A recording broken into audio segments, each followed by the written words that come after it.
በስመ አብ ወወልድ ወመንፈስ ቅዱስ አሐዱ አምላክ አሜን። ድርሳነ ገብርኤል በወርሃ ሐምሌ የሚነበብ።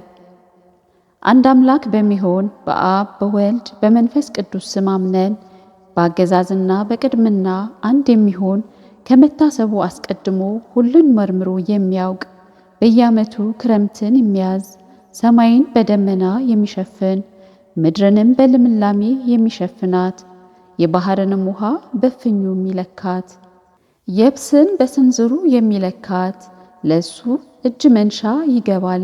ለእኛም ከሱ ደህንነት መለመን ይገባናል። በሰማይ የሚኖሩ ሰራዊት አለቃ የሚሆን የቅዱስ ገብርኤል ድርሳን ይህ ነው። በሐምሌ 19 ቀን የሚነገር የአምላኩ ኃይል በአገልጋዩ ላይ ይሁን ለዘላለሙ አሜን። ሹም ለእስክንድሮስ ጭፍሮቹን እንዲህ ብሎ አዘዛቸው። ይህን የብረት ጋን አምጡልኝ፣ በውስጡም ሰም፣ ጨው፣ ባሩድ፣ ሙጫ፣ የዶር ማር፣ እርሳስ፣ ብረትን፣ ቅንጭብ፣ ቁልቋል ጨምሩበት። ጭፍሮቹም ያዘዛቸውን ፈጽመው መጥተው ያዘዝከንን ሁሉ ጨምረንበት ነዶ ፈልቷል አሉት። ድምፁም እንደ ነጎድጓድ ይሰማል፣ ወላፈኑም እንደ ፀሐይ ያንጸባርቃል። የፍላቱም ኃይል 14 ክንድ ያህል እየዘለለ ይወጣል። በውስጡ የሚጣሉትን ሰዎች እዘዝ። ያን ጊዜም ሕፃን ቂርቆስና እናቱ ኢየሉጣን ይዘው ከእስር ቤት አወጧቸው። በክርስቶስ ስም ስላመኑ በእስር ቤት አግብተው አስረዋቸው ነበርና። ፍላቱም ወደ ላይ በሚዘል በብረት ጋን ውስጥ ለመጨመር ሲወስዷቸው በዚያን ጊዜ 1000 የሚሆኑ ሰዎች እንዲወጡና በፈላው የብረት ጋን ውስጥ የቅዱሳኑን አሟሟት እንዲያዩ ሹሙ አዘዘ። ቅድስት ኢየሉጣም የፍላቱን ግርማ ባየች ጊዜ ተሸበረች። ተጠብቆላት ያለውንም ዋጋ ትታ ልትከዳ ፈለገች። ቅዱስ ቂርቆስም ይህንን ባወቀ ጊዜ እናቴ ሆይ ከብረት ጋን ግርማ የተነሳ አትፍሪ፣ ድንጋዜም አይደርብሽ አላት። ነገር ግን አናንያ፣ አዛርያ፣ ሚሳኤልንም እግዚአብሔር ከእቶን እሳት እንዳወጣቸው እወቂ፣ እኛንም ከዚህ ከብረት ጋን ውስጥ ሊያድነን ይችላል። እናቴ ሆይ ከሚያልፈው ከዚህ ዓለም ጭንቅ ልታመልጪ በማያልፈው በዘላለም እሳት ልትቀጪ ትሻለሽ? እናቴ ሆይ ይህን አትሺ፣ ይቅርብሽ። አሁንም እግዚአብሔር በመካከላችን አለና ይረዳናል። ሶስናን ከኃጢአተኞች እጅ ያዳናት እኛንም ከብረት ጋን ያድነናል። ዳንኤልን ከአንበሶች አፍ ያዳነ እሱ ያድነናል። እግዚአብሔር በዚህ ብረት ጋን ውስጥ ግዳጃችን ልንፈጽም ፈቅዶም እንደሆነ የኢዮብን ነፃነት ትዕግስት ልናገኝ ይገባናል። እሱ ልጆቹንና ሚስቱን ያገኘውን ገንዘብ ሁሉ አጥቶ በመጨረሻው ሰውነቱን አጥቶ ነበርና ምንም የቀረለት አልነበረም። እግዚአብሔርን አመሰግነዋለሁ ከማለት በቀር ያለው ምንም ነገር የለም። እግዚአብሔር ሰጠ፣ እግዚአብሔርም ወሰደ አለ እንጂ። እግዚአብሔር እንደወደደ ሆነ። የእግዚአብሔር ስሙ ለዘላለም ይመስገን አለ። እኛም ይህንን መከራ ልንታገስና የተጠበቀልንን ልንከተል ይገባናል። በዚህም ምክር እናቱን ለማጽናናት አልቻለም። ከዚህ በኋላ ቂርቆስ ዓይኖቹን ወደ ሰማይ አቅንቶ ተመለከተ። እግዚአብሔር ሆይ ይህችን ባሪያህን ከሰጠህን ከርስትህ የምትለያት ከሆነ ከጻፍከኝ ከሕይወት መጽሐፍ እኔን ፋቀኝ አለ።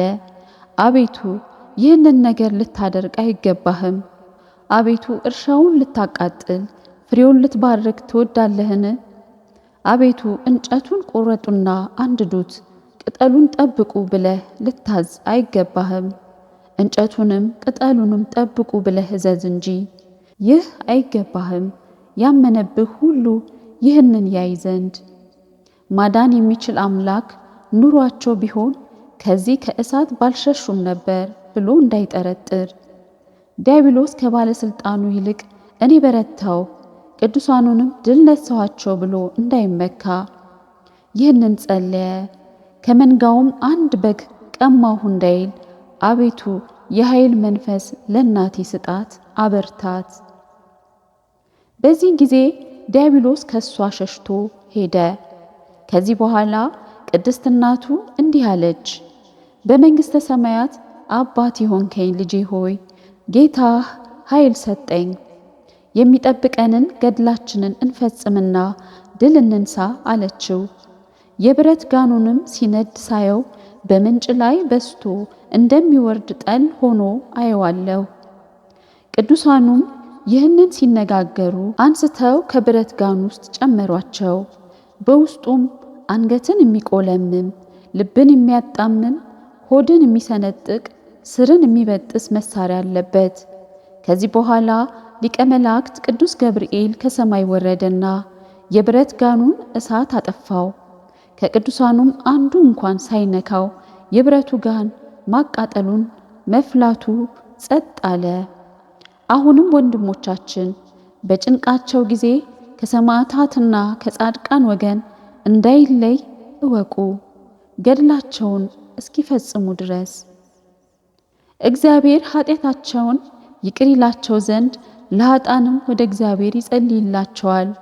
እኛም በየወሩ በዓሉን እያከበርን ይህን የሊቀ መላእክት የቅዱስ ገብርኤልን አማላጅነት ወዳጅ እናድርግ። በዚህም በወዲያኛውም ሊረዳን ይችላል። በረከቱ እኛን አገልጋዮቹን ለዘላለሙ ይጠብቀን፣ አሜን። ሹሙ እለእስክንድሮስም 14 የተሳሉና የጋሉ ብረቶች ያመጡ ዘንድ ዳግመኛ አዘዘ። 7ቱን በእናቱ አካል 7ቱን በሱ አካል ውስጥ ይተክሉ ዘንድ፣ ከነዚሁም 2ቱን በጆሮዎቹ፣ 2ቱን በዓይኖቹ፣ 2ቱን በአፍንጫዎቹ፣ አንዱን በልቡ ይተክሉ ዘንድ። ያን ጊዜ ሊቀ መላእክት ቅዱስ ገብርኤል ከሰማይ ወረደና እሳቱን አጠፋው። እሳቱም እንደ በረዶ ቀዘቀዘ። ዳግመኛም የሕፃኑን ራስ ከነቆዳው ገፈው በእሳት ውስጥ ይጨምሩ ዘንድ ሹሙ አዘዘ።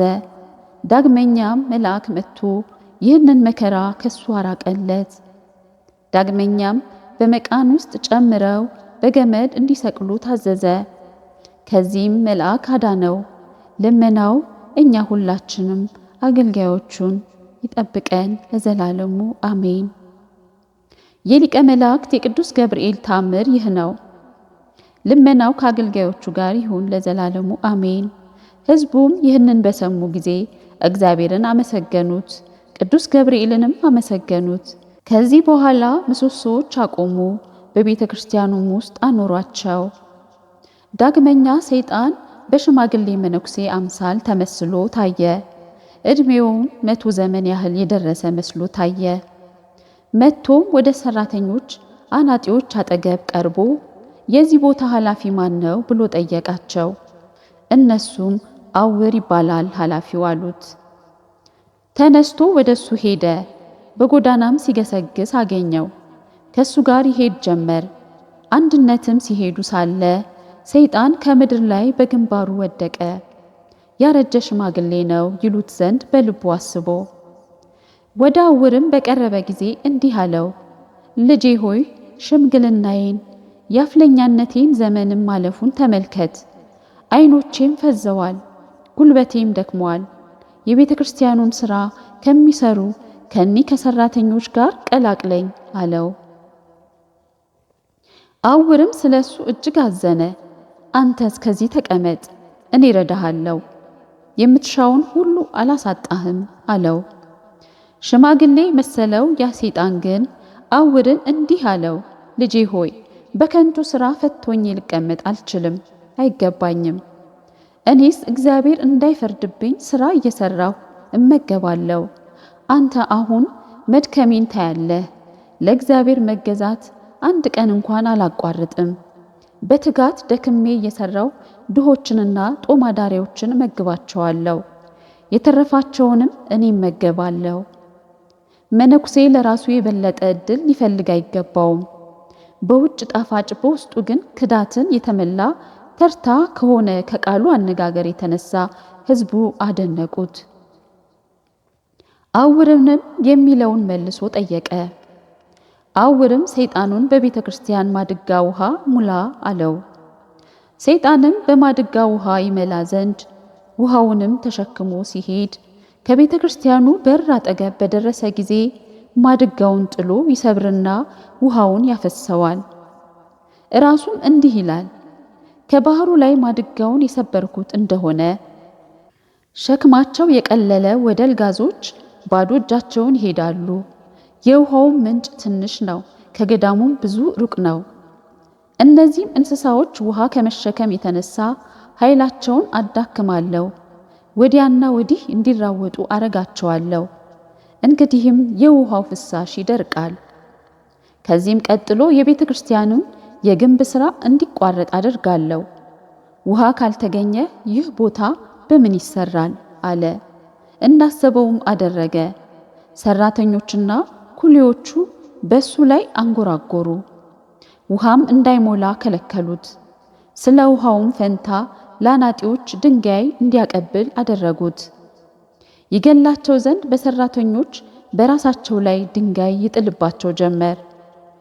ዳግመኛም 2 ኃይለኞች ጎልማሶች ሊሸከሙት የማይችሉት እጅግ ከባድ የሆነ ታላቅ ድንጋይ አንስቶ ከሰራተኞቹ በአንዱ ራስ ላይ ጣልና ገደለው።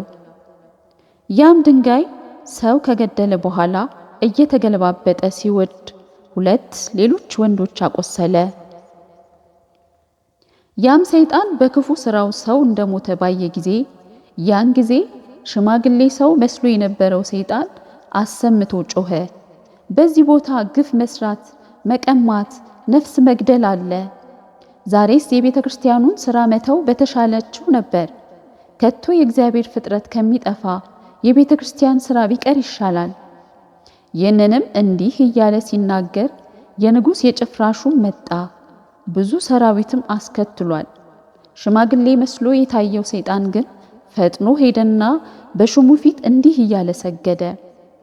ከንጉሡ በታች ገዢ አንተ ነህና ጌታዬ እለምንሃለሁ፣ ዛሬ በዚህ የተደረገውን ግፍና የሰው ነፍስ መግደል ትመረምርና ትገልጥ ዘንድ እለምንሃለሁ።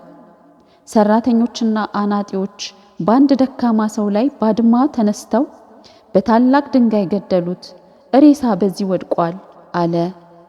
እግዚአብሔር ንጉሶችንና መኳንንትን በምድር ላይ አስነስቷል። በግፍና በመግደል ከሚቀሟቸው በፍትህና በርትህ ድሆችን ይጠብቁ ዘንድ ሹም። ጌታዬ ሆይ እነግርሃለሁ፣ እኒህ ሰዎች ቤተ ክርስቲያን እንዲሰሩ የምትፈቅድና የምታሰናብታቸው ከሆነ እንጃ ብዙ ሰዎች ያልቃሉ። ያን ጊዜ ሹሙ የሞተውን ሰው ሬሳ ለማየት ከሰይጣን ጋር ሄደ። ሬሳውን ባየ ጊዜ ወደ ንጉሡ ይወስደው ዘንድ አውርን ያዘው። የደብሩ ማህበር ተነስተው ሹሙን ስለሱ ማለዱት፣ ከሳቸው ዘንድ ጥቂት ይሰናበት ዘንድ። አውርም ከነሱ ዘንድ ሆኖ ብዙ ይተክዝ፣ ወደ እግዚአብሔርም ይለምን ነበር ከዚህ ከክፉ መከራ ያድነው ዘንድ። በዚህ አይነት ጭንቅ ሳለ ሊቀ መላእክት ቅዱስ ገብርኤል ተገለጠለት። እግዚአብሔር የመረጠህ አውር ሆይ ደስ ይበልህ አለው። ስለዚህ ሥራ አትዘን፣ ነፍስህንም አታበሳጫት። ያንን ሽማግሌ ፈጥነህ ሂድና ያዘው፣ ያን ጊዜ ማን እንደሆነ ታውቃለህ አለው። ሊቀ መላእክት ገብርኤልም ሰይጣኑን አስሮ እንዲቀጣው ለአውር ሰጠው። በመቅደስ መካከል እንዲሰቅለውና በመግረፍ በማሰቃየት እንዲቀጣ። ሰይጣንም በቀድሞ ዘመን መጥቼ የነበርኩ እኔ ነኝ እያለ ጮኸ። 3ቱንም ሰዎች ያቆሰልኳቸው እኔ ነኝ ብሎ አውርን ይለምንለት ዘንድ ወደ ሹሙ ጮኸ፣ ከስራቱ ይፈታው ዘንድ። በታላቅ ውርደትም ይሄድ ዘንድ አውር ሰይጣኑን ፈታው። እኛን ሙታን ግን በሊቀ መላእክት በቅዱስ ገብርኤል ልመና የእግዚአብሔር ቸርነት ደገፈቻቸው። ያ ሹም ግን አውርን በኒቅሎን ገዳም ከመቀመጥ አላራቀውም። የሊቀ መላእክት ገብርኤልን ቤተ ክርስቲያን ሥራ እስኪፈጽም ከወሩ በ26ኛው ቀን ፍጹም ጌጥ ባለው መልክ አስጌጠው። አውርም አመሰገነ፣ ደስታ በዛለት። በዚችም ቀን እግዚአብሔርን አመሰገነው። በዚችም ሌሊት በመኝታው ላይ ተኝቶ ሳለ በላዩ ላይ ብርሃን በራለት። ያን ጊዜም ሊቀ መላእክት ቅዱስ ገብርኤል ደስ በሚያሰኝ ፊት በብሩህ መልክ ታየው። ዳግመኛም እግዚአብሔር የሚወድህ ሐውር ሆይ ሰላም ላንተ ይሁን አለው። አሁን እኔ እነግርሃለሁ፣ በድካምህ ጌጥና መልካም በሆነ በእጅህም ሥራ ደስ ብሎኛል። አሁን ስላንተ እግዚአብሔርን ለምኜ አበቃው፣ የሰው እጅ ያልሰራው የክብር ቤት በሰማይ ይሰራልህ ዘንድ። ዳግመኛም ስማ ልንገርህ፣ በገዳም ያለ ይህ ቦታ መልካም ነውና ወደሱ የሚመጡት ሰዎች ሁሉ ያሹትን ያህል ያገኛሉ። አንድስ እንኳን አፍሮ አይመለስም። ድሃም ቢሆን ባለጸጋም ቢሆን ይህ ሁሉ የኔ ፈቃድ ነውና።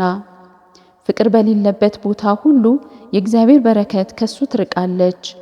ዐውር ሆይ ዳግመኛ እነግርሃለሁ፣ የሚያስጨንቅ ደዌ ያለበት ሰው ሁሉ ወደዚህ ቦታ ቢመጣ በጌታዬ በኢየሱስ ክርስቶስ ኃይል መፈወስን ሳያገኝ ከዚህ ቦታ ባዶውን አይመለስም። ልመናው እኛን ሁላችንንም ይጠብቀን። የመልአኩ የቅዱስ ገብርኤል ከበዓሉ በረከት ረድኤትን ያሳትፈን። ወስብሐት ለእግዚአብሔር ወወላዲቱ ድንግል ወለመስቀሉ ክቡር። ይቆየን። አሜን።